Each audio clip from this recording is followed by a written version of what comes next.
Yo, this Bryson with B-Wade Sports here, and I'm going to talk about my top 25 teams of the college football season following week 3. I'm just going to kind of explain where I have teams and stuff like that. I'm sure nobody really cares who I have outside of probably like the top 15, but we're going to go through all these teams anyways. 25 through 20 is just teams, you could put probably anybody there who's looked solid so far this season, but this is my 25 through 20. 25, we got NC State out of the SEC. They look solid so far. 24, we have USC, Lincoln Riley, the fighting Lincoln Riley. You already know what it is. 23, we got Auburn. Hugh Freeze and his crew. They play Oklahoma coming up this week, so that'll be a good test for them to see what they're really made of. 22, we got Michigan. They look solid so far, even outside of the Oklahoma game. Obviously, where they got whooped up on, they've looked solid. Bryce Underwood doesn't look bad. I think he's going to end up being a great quarterback. And you know what to expect out of Michigan. Solid ball club. Nothing much to say there. 21, we got Nebraska. Matt Rule in year 3. You know what they say.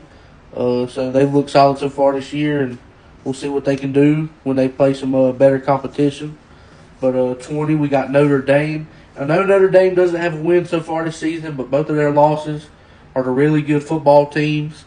I do still think Notre Dame's a good football team. They lost to Texas A&M by only 1 point, so I don't really think that should drop them outside of the top 25. But they are at 20 for me. I think they can still give any team ahead of them a run for their money any week.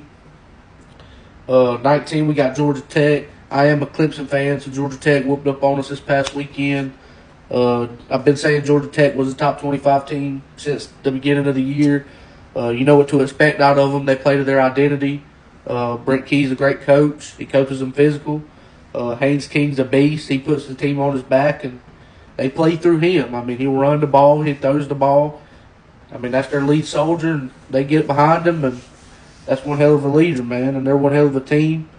It's just teams that no team ahead of them wants to see them each week, you know what I mean? Any team 25 to 15, really, just scrappy teams that nobody wants to play. They might not be national championship caliber. They might not be competing for a championship this year, but they're all solid ball clubs.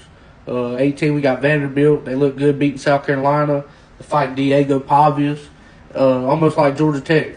They just rely on Diego Pavia. They kind of run through him. 17, we got Utah. 17 to 15 is back-to-back Big 12 teams. I think these are the best 3 looking Big 12 teams right now. And that's why I kind of just have them ranked back-to-back until they either play each other or play a little bit better competition. So 17, we got Utah. 16, we got Texas Tech. And 15, we got Iowa State. At number 14, we got Ole Miss. Ole Miss hasn't looked great this year, but they've looked solid. They're winning ball games. They have a lot of talent and, potential, I guess. So I still have them in the top 15. 13, we got Alabama. Outside of the loss to FSU, they've looked better. They look pretty good versus Wisconsin. Tore them up. I think Kalen DeBoer will be all right when he gets his guys in there and just kind of gets his culture in there. There's still a lot of guys on that team that were there because of Nick Saban. Might not be fully bought into DeBoer. But Alabama's QB looks good for sure. I can tell you that. Ty Simpson, he played damn near perfect in the Wisconsin game, so that's good news for them at least. 12, we got Texas. I've been lower on Texas the past few weeks. Arch Madden's looked not good at all, to put it nicely. He's really been awful. He looks like a future DoorDash driver out there throwing the ball. 11, we got Texas A&M coming off the win versus Notre Dame. I think they look solid. I think their defense doesn't look that good. Could look better for sure, but offense is electric. I think they can give any team a run for their money each week. 10, we got Illinois. I think this is one of the better Big Ten teams, and they're just a sneaky team. They could just scrappy bunch. They're physical. They run the ball well, throw the ball well. Defense is scrappy. Just a real solid team, and that's why I got them finishing at the 10th spot, so coming in at the top 10. At 9, we got FSU, Florida State. They've looked good so far this season. Have a good win versus Alabama week 1, and they ain't really played anybody since, but they've looked good doing what they're doing. They've got some guys there, and they've been taking care of business. So as long as they keep that up, they could move up as well. Penn State, number 8. They've looked solid. Nothing Only thing that's kind of moved them back a little bit in my rankings is just we haven't really seen what they can do against other competition. Kind of been playing inferior competition, so I just have them at 8 right now. But if they do what they're supposed to do and win games, they're likely to move up.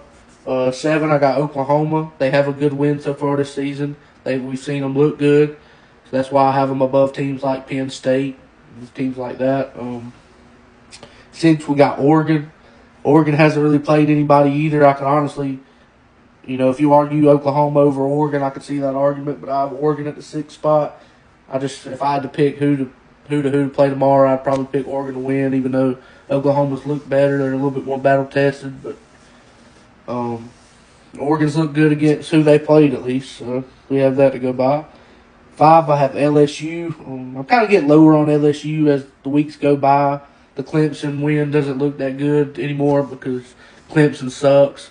So that them just winning by 7, against Clemson, kind of like And then Florida, Florida gives them 5 turnovers and you only win by 10 at home. Now, if another team gives you 5 turnovers, I mean, you're supposed to take advantage of that, and there ain't many teams going to do that. So are you going to stop a lot of teams from running it up if you ain't turning the ball over? I don't know. But defense is looking elite. Offense is looking below average so far in the season. So hopefully the offense clicks or they can still be moving down my rankings. I don't know who LSU plays this week. I need to look into that. If they do play somebody decent, I'll do a preview on that game. I don't know who everybody plays in the coming up week, but I've heard of a couple key time matchups. 4, we got Tennessee.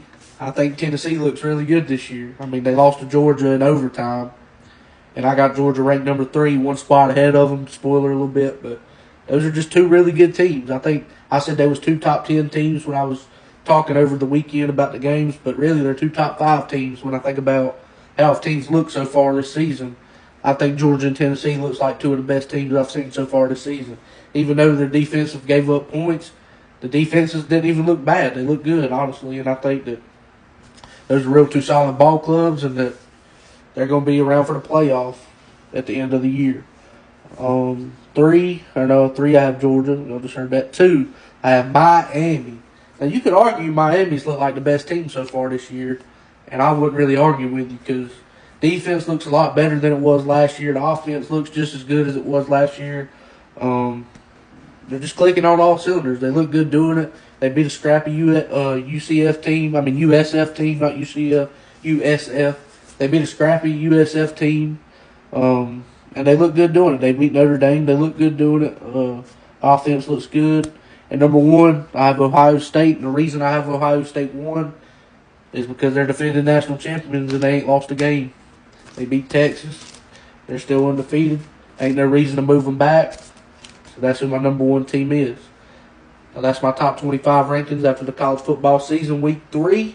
It's good talking to y'all. Y'all have a good one.